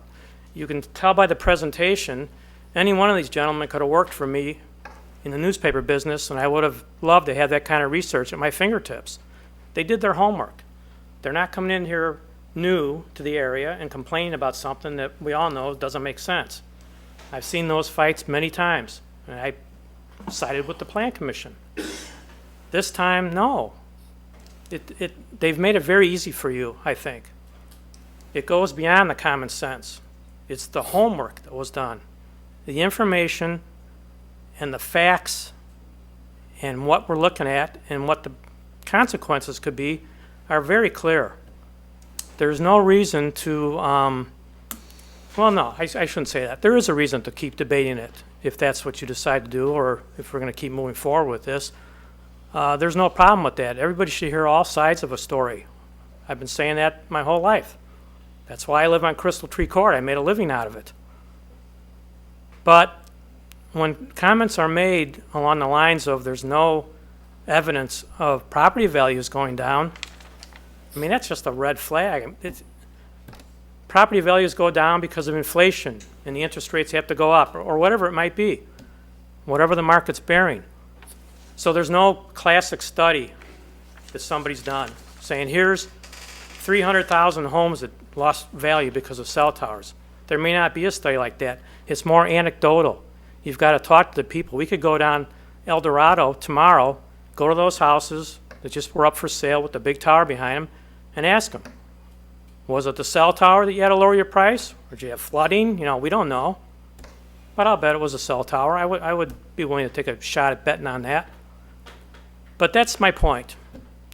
I know how hard you guys work. It's beyond belief that people would do this in some cases, because it's a big commitment on your part, and you go through a lot of different interesting topics, and every once in a while you get something like this that comes up that's just out of character, different, doesn't apply to these special standards. And when the residents come in having done their homework, it makes your job much easier. A lot of times it isn't, but this one seems to me like we've made it as easy as we can for you to understand what's at stake here, and we just hope that you consider that and let the city council know they don't need to listen to this one. Thank you. All right, thank you. Pat? My comments been addressed. Okay, very good. Is it Jocelyn O'Brien, I'm sorry? Joellen, okay. I concur with their name. Oh, okay, so you don't wish to speak further on it? No. Okay. Julie Landrum? I have just one little minute. Sure, please come forward. Come forward. I don't know that you can see this, but I have. Wait a second, please, ma'am, please go to the podium. State your name and address, just who Julie you are. Identify Landrum. I am one of the residents from Crystal Tree Court. Okay, I live at the top of the courtyard. My house faces directly where the proposed pole would be. Okay. So I have this in my phone. It is the most gorgeous sunset picture from, okay, we could see it's a sunset. so there is no way that a pole in the middle of that, whether it has branches or just the pole, is going to be not noticeable. And like many of my neighbors have been here for 25 plus years, we moved from Schaumburg because it was becoming overdeveloped, and we made the analogy that it was sort of becoming like Naperville.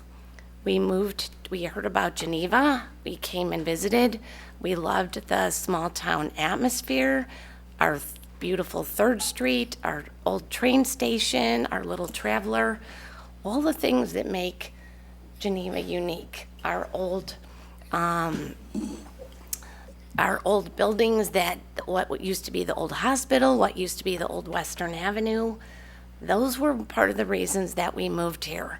And we found out they were going to be doing commercial buildings right basically in our backyard, and they were able to put up trees, and that sort of stayed, we had the amenities, but we could still feel like we had our community, we had our park. So again, agreeing with all my neighbors, we have lived here many years. We love the community. Thank you for all your hard work and listening to all of our concerns. We moved here because we love this as the small town, and we're meeting in an old building. We're next to our old beautiful library. We've done story time there for years and years and years. We would like to have that, maintain that small town feel and not have some gigantic pole in the yard where it just doesn't fit. Thank you so much. All right, thank you. All right, so that's everyone who signed up to speak tonight. And I'll ask if there's anyone who hasn't signed the sign-in sheet who's present tonight in City Hall wish to speak on the matter. Yes, sir. Good evening, everybody. My name is Ken Wendt. I live at 1860 Eldorado Drive with my wife and family. Like other residents here, we moved into Geneva because we love it. It wasn't just for the scenery. You know, it has a great high school and everything. But one of the things, you know, we considered was, hey, all the utilities are underground. We've got sidewalks to walk around on. And like I said, just the bottom line, like everybody said, an 80, 100-foot, anything in the neighborhood is way out of character. So I think it definitely doesn't meet the standard. As an engineer, I appreciate what the research that my neighbors did in coming up here and giving the facts and figures. I think they did an excellent job, made your decision pretty easy from my perspective. Well, at the same time, I look at Verizon, who I didn't think did the homework at all. They gave you one solution. They said, hey, we need a pole here. You know, as an engineer, I'm always forced to consider alternatives. You know, it may not be the best solution. It may not be the cheapest solution, but there is another solution. So I don't know if anybody had asked previously, you know, if the tower's not built, what is your solution then? There is another solution out there. We don't need a 100-foot pole. So again, like I said, just wanted to, like I said, point out, commend the residents here on their work. Really was disappointed in the presentation from Verizon to, you know, answer basic questions that were asked at the last meeting. Overall, like I said, I agree with my neighbors. Like I said, it clearly doesn't meet the standard, and I do ask that you reject the proposal. Thank you. All right, thank you. Anyone present here in City Hall wish to speak on this matter? Anyone else? We're going to try to get everyone first. So, okay, so there's no one here, so we'll now see if there's anyone left virtually who wishes to speak on this matter. If you do, please raise your hand, and you will be recognized to speak.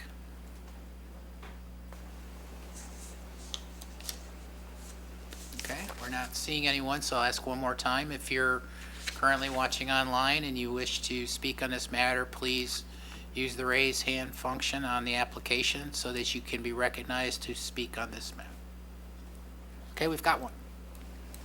The commission now recognizes Don Manicus. Don, please unmute yourself and proceed with your testimony.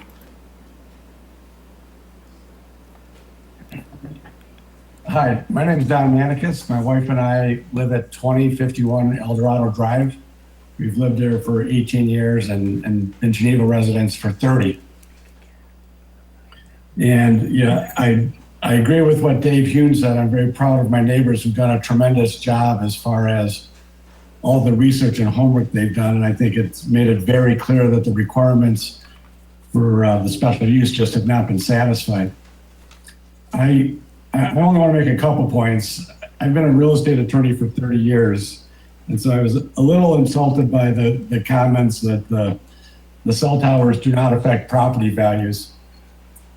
Anytime that you have factors that reduce the potential universe of purchasers, it's going to have effect on marketability. It's going to have effect on value. It's indisputable. I've spoken with realtor friends. There's just no doubt about it. I think there are studies out there, but whether or not there are studies out there, it's just indisputable. The second thing I wanted to say just is, there's also no doubt that there are many other options out there. There are options that are better suited, that are not right on the edge of a residential area, and that are less intrusive to the community. This one may be the most convenient for Verizon, but it's certainly not the most convenient or best for the city of Geneva or its homeowners. My last point is, I've been on the Geneva Park District Foundation Board for almost 20 years. And we make great efforts to try to beautify the community and plant trees and do things that are going to make our parks more beautiful. And I can just tell you firsthand, we've never thought that it'd be a great idea to have a 85-foot fake tree with a cell tower in it right across the street from a park.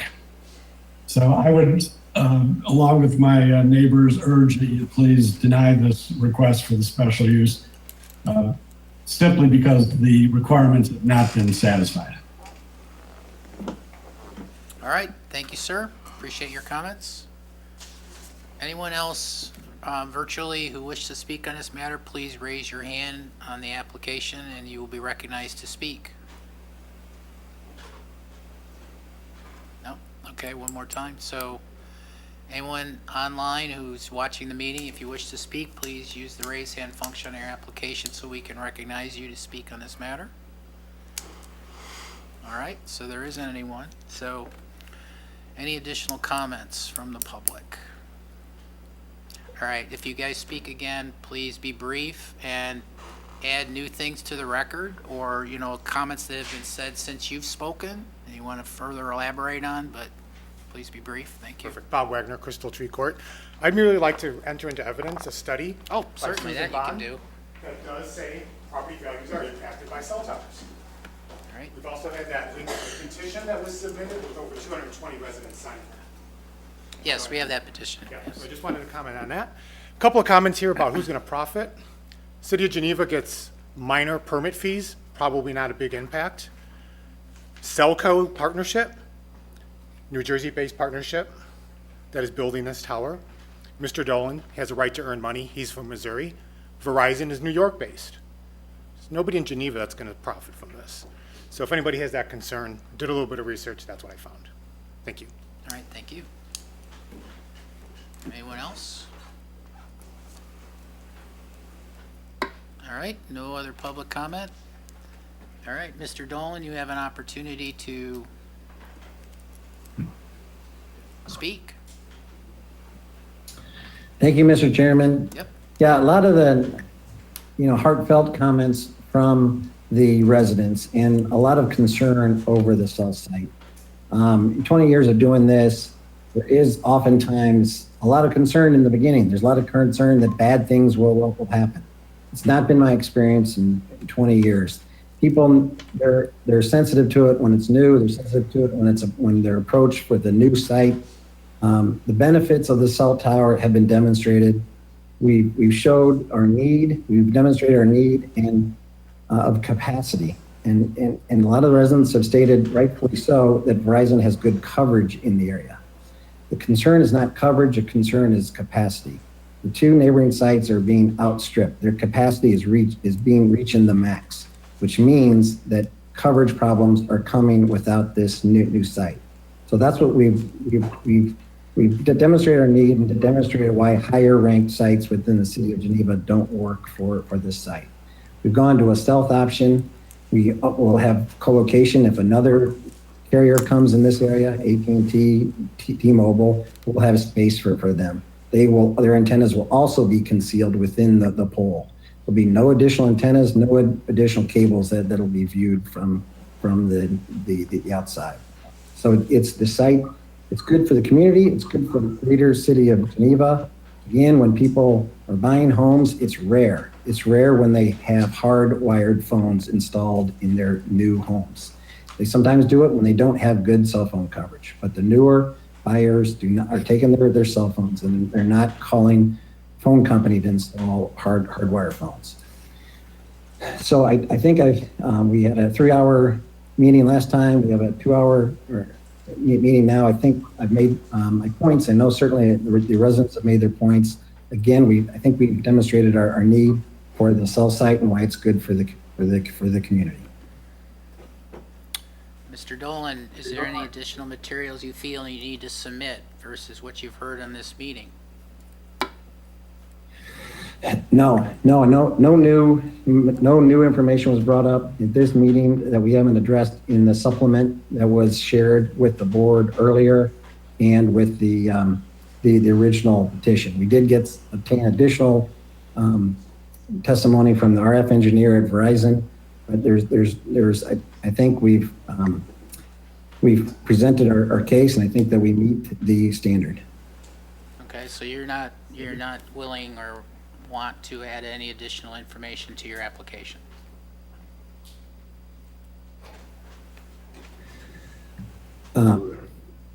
You're making me pause and think there might be a gap, but I've it's the application's been reviewed thoroughly, and by the way, kudos to the entire city staff and the third-party consultant. It's a very thorough review. We do this all over the place. The city planning staff has a very thorough review, and when we say we work with the planning staff, there's multiple requests for additional information, which we've supplied, but I can't think of anything else that we need to supply. Okay, very good. Any other questions, comments from the commissioners at this time?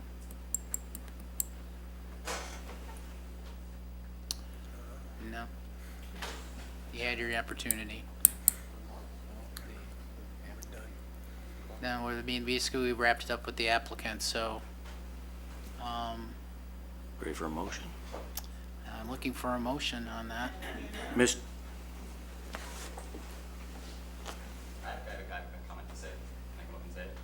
Sure, come forward. Yeah. Hi, my name is Brian Wagner. I'm a resident on Crystal Tree Court.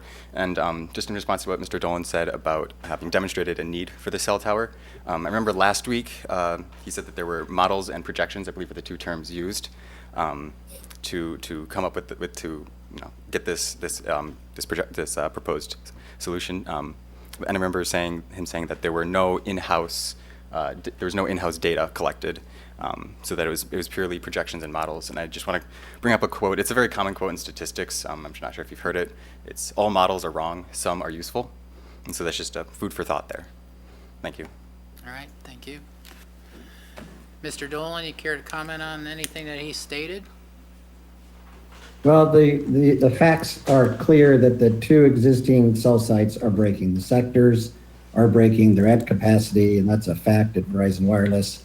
And that's the sole reason that we're here. And I'd turn it over to your own consultant if you have technical information that I might be missing. All right, very good. Mr. Chairman, I'd like to make a motion that we close the public hearing and enter into commission deliberation and discussion. Motion has been moved and seconded. Celeste, please call the roll. I'm sorry, who seconded that? It's Commissioner I Slivka. couldn't hear. Thank you. Yep. Let me get that in there. Okay, to close the public hearing, Evans, Evans, aye. Holloman, Holloman, aye. Mead, Mead, aye. Slivka, Slivka, aye. and Chairman Stocking. Stocking, aye. It passes. Thank you. All right, so the public hearing is closed. I think, I want to hear what the commissioners think, but obviously a lot of additional testimony tonight. A late submittal from the applicant. You know, as I think about the 5 hours we've spent on this, I appreciate the staff's efforts in trying to work with the limited amount of data that they got, because it appears to me that this application still falls short of the amount of data and compelling information needed to bring forth a recommendation and receive an approval. I agree with the public that the 9 special use standards, as addressed by the applicant, fell far short of addressing any of the issues. And if I return to the 9 special use standards, while I think some of them are met, I am struggling with, in particular, Standard 5. And especially given the current coverage issues have not been demonstrated, and no existing data or extrapolation has been provided to guide us towards a clear need for additional capacity, not coverage, capacity, as Mr. Dolan says. I find that, the 100-foot monopole tower or an 85-foot chubby pine tree, are at odds with the character of the area. And I'm struggling with how that would fit when there's not a demonstrated need.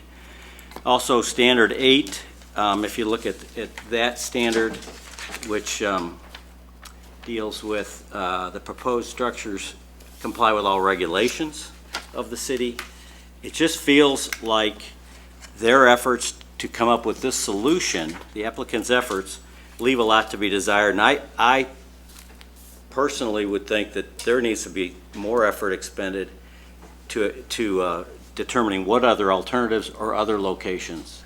The fact that this is a long putt away from residential areas does not make it purely a commercial zoning district for me. So that's all I have to say. Yeah. Anything else from the commissioners? Yeah, Michael? yeah, I can't disagree with anything John said. I particularly look at the information, for example, that was presented regarding the location, and it got to non-public property, and then it stopped as to why it was at this property, what other non-public properties were looked at within the search range, for example. So that would have been something that would have been good to have explored, and all the compatibility and issues with the surrounding neighborhoods and things. I'm in agreement with that, combined with the lack of the other information. I didn't see a lot of technical, really hard data that says these towers need to be supplemented in this location. So, thank you. Thank you, Michael. Anyone else? Yes, ma'am. Scott? Yes. I think I agree with everything that's been said by the other commissioners. The thing that strikes me is that even if you can dismiss one of the reasons that this tower is being objected to, you can't dismiss all of them. There are multiple shortcomings in this application and multiple reasons why this doesn't meet all the standards. So it's, to me, falls far short of something we would want to go ahead with.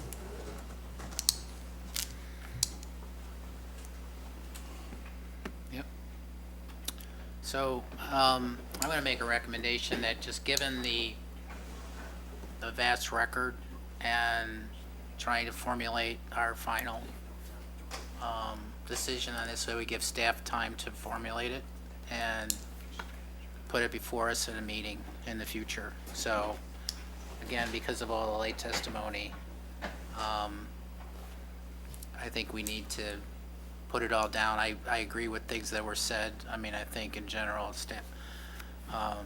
the application has holes.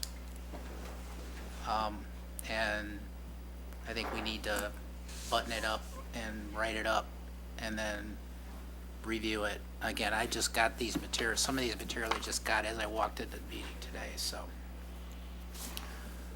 Yes, John? Mr. Chairman, as far as delaying the vote, I feel like I could come up with some wording to articulate where we're at, and I don't know that we're going to get any additional data from the public hearing's now closed. I don't feel challenged to vote tonight if we can articulate what the recommendation might be, and I'm willing to take a stab at that. If just with all due respect, I don't know what the other commissioners feel. So. Okay. Yeah, I would agree. I don't think there's going to be an alternative put forth until this one is, something is said about this one. People keep asking, what's the alternative? What's the alternative? unless they're forced to come up with an alternative. Right. Then that's what we've been I asking for, understand. so what do we need to do to make that happen? But to say something about what's before us, so, yeah, I'm not sure I need any more time on what's here. Michael? Yeah, I would agree. I think, I think we can vote on the application. We've asked the applicant if he had anything to add to this. He said he didn't, so I think it's fair to vote on what we've been presented with to this point.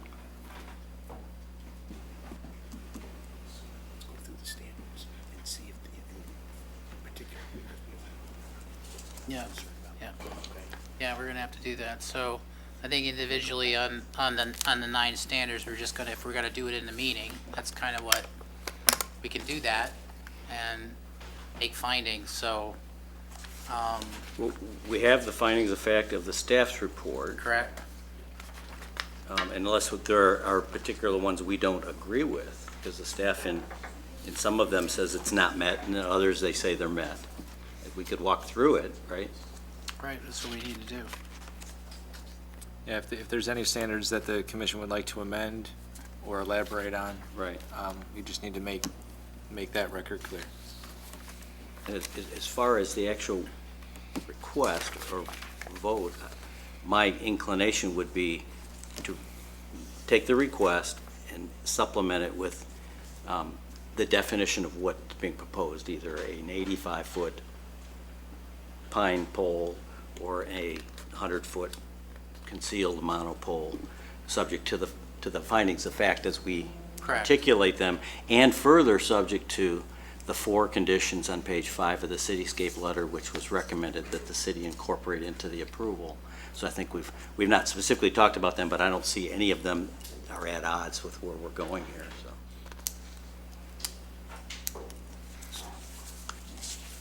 Yeah. I think from my perspective, I mean, condition 8 is just totally lacking, because, so condition 8 wasn't met. We weren't provided the information on the items that were requested by ordinance. And we specifically asked the applicant to do that, and he refused to do so. So for me, that's it.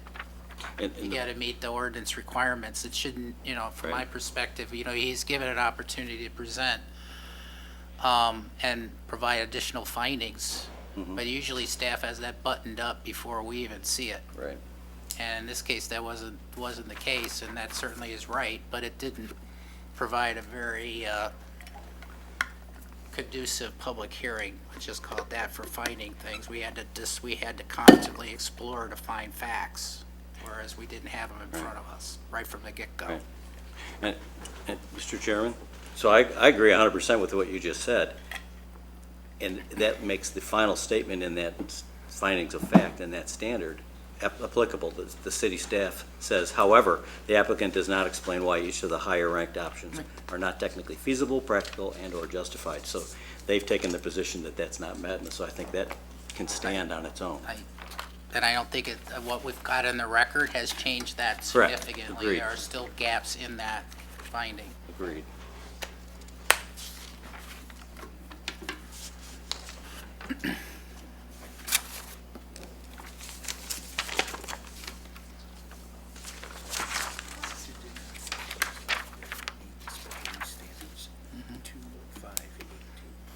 Yep, we need, yeah, we just need to have the motions on what the findings failed. Clearly, ACE failed. Do we need a motion on that, or do we just need to recommend changes to the specific? If we walked through them, if we're fine with what, Well, that's kind of why I wanted to have Yeah. staff kind of recycle it and like put it in its final form so that we could look it over and work on that and say that we agree the findings of fact stated in the report. If we try to hammer it out in a public meeting, we're gonna have a lot of kind of like, is it actually that, is it that?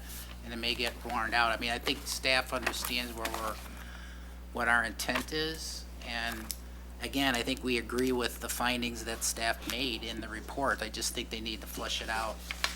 Again, it's gonna go, it's gonna have some level of scrutiny, so we need to make sure that it's buttoned up correct. So that's kind of what why I asked whether we do that. You can do it in some cases, but it's work, and you gotta actually we have to have these findings very solid. That's just my own personal opinion. So. And council's telling me that as well, so. Okay. So again, we could do it, So but it's gonna take some we- work, and we're gonna have to walk through it. We appear ready to vote, but we don't have articulated findings of fact yet Correct. to add to the Totally recommendation. fleshed out in Unless front you of us. wanted to go standard by standard and say where the petition and the evidence adduced at the two hearings met or failed to meet standard 1, standard 2 through 9. And obviously the application, I think, is also a pertinent and proper matter for scrutiny. For that record, can be done verbally. Right. That's fine. We just need to make sure the record is thorough and addresses each and every Right, matter right. that we address, which is perfectly fine. If that's what the body wishes to do, so be it. So be it. What the chairman has Yep. suggested and staff suggested, given the very late entry of certain information, including information from the audience Received with testimony. respect to property values. Right. That can be put into a final form. The public hearing's closed, and then this tribunal can address the facts fully with the benefit of a completed packet and a completed finding of fact from staff. We would return, deliberate on the findings of fact as Correct. provided by city staff, make a recommendation and vote. Whether we had Correct. any issues with what was put together. Yeah, but- that probably, yeah. Considering the amount of time the public, the city commission, and the applicant have invested in this, it's not an unfair expectation. That would just require a motion. Well, I won't be here in 2 weeks. I'll be traveling, but, so I don't know if we want I to. won't be here either. Yeah, Thinking July 8th. I July think. 8th. Can I just ask one more question? Sure, Rebecca. So Not me either. all we're looking at for the final vote is things that have already been submitted. We're not Correct. leaving The this evidence- open No for new any ev- more no new- Public submissions. hearing's concluded, Okay. no- and the record is being assembled. There's no, The last late submission from the petitioner and from the audience, so that the full, complete written record is assembled, and staff can then make its recommendations as to the evidence and apply it against our standards, and then this tribunal can make a decision Just- based on a completed record. here's a good example. So Rebecca, something that was submitted that might be not correct now, given the staff report, if we don't point it out, it could be taken as issue, right? So like, they may have made a citing here, but something we received this evening actually changed that. Okay. So just to be thorough about it, make sure we got all our ducks lined up and we actually are making a decision based on the full record. Okay. So that's really all I'm trying to do here. I don't think we necessarily need a delay, but I just think it's prudent if we do so. Gives the commission an opportunity to review the study that was submitted this evening too, so we'll make that available. Yeah, again, I just got these materials That's just true. handed to me this evening as I walked in, so I haven't fully read it. So, ma'am, you have anything else to add? No, I think that we want to make sure that we have done done due diligence here so that when it goes to council, they have a nice, neat package Yep. to deal with. And there aren't gaps or anything that is going to be unnecessarily questioned. So that makes sense. I am concerned about Yeah. when we can all meet again. What did you say the date would be? Well, it was recommended July 8th, but I don't know if that works for, I'm here July 8th, not the, whatever, it whatever. works for me. I know it works for David. I can do the 8th. I'll be out of town, but if you have virtual again, I could attend. Otherwise, I cannot. We had the question last time, can we attend virtually not being at home? At one point, we heard you couldn't do that. Oh, then we have a problem. If you're on business, the old rule, of course, I haven't seen if they've amended the rules. Yeah, under the old rule, if you're on business, you can attend virtually. The tribunal would need to vote on your virtual participation, but that can be easily accomplished. If you're on vacation, then it's no, That's right? supposed to be a no. Okay. So I can't attend in 2 weeks then. Can't be on the beach. Then It's, No, we're in the then mountains. I couldn't attend in 2 weeks either. I'll also be on vacation. I'll be here the 8th. is she out on July 8th? Is that, yeah. Mim is Then out. you Wait, make I the can't do July 8th. Okay. Okay. I'm here. We will also have a new commissioner joining us on July 8th. So provided he reviews the entire record, he can participate in that meeting. Good. And Adam. Okay, He's got some video to Adam watch, as well. got plenty of. All right, so he or she. So I want to make sure this is clear. If we go July 8th, I'm on vacation, so that means I can't participate. If John was also on vacation, then that means he can't participate either. Ma'am, I'm here on the 8th. You're here on It's the the 8th. 24th, I'm All not right, here. You're the only I one am that- not. I don't know about Adam, but you're the only one so far. Okay. I mean, we can make a motion to defer it to July 8th, and you'll figure out if we're going to have a quorum, because otherwise we won't put it on an Yeah, agenda. then We'll have a then meeting move the it. But for now, the 8th is probably a 22nd good or target. something. Right. The other option would be to hold a special meeting if we could agree on a date sooner than that. Right, and if that's the only agenda item, it's not going to. The only agenda. Right. On a special. I'm meeting, open to right? that. What's that? I'm open to that. Okay. Special. date. So, Yes. Okay. Why don't we let staff do the report? Yep. Circulate potential dates to everyone and see if we can find the best one. And if not, I guess July 8th can be, at least we'll have a Okay, for quorum. now, we'll say it's July 8th or should, to a yeah, we date. can say July 8th, folks might be interested in having that, but stay tuned to the development website or other forms of communication. Okay. Yes, We sir. will confirm the next meeting date, and we will post that information on the development projects page on the city's website. If you're not already, you can sign up for email notifications through the Notify Me feature on the homepage of the website. Just click the development projects page checkbox and provide your email address, and you'll get an update when the next meeting is scheduled. Okay.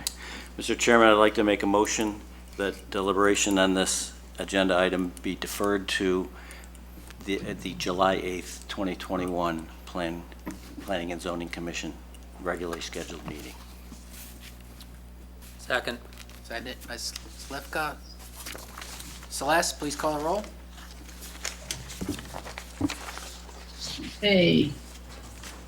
So it's continued to, deferred to the July 8th. Higgins, Aye. Holloman, Holloman, aye. Mead, Mead, aye. Slivka, Slivka, aye. and Chairman Stocking. Stocking, aye.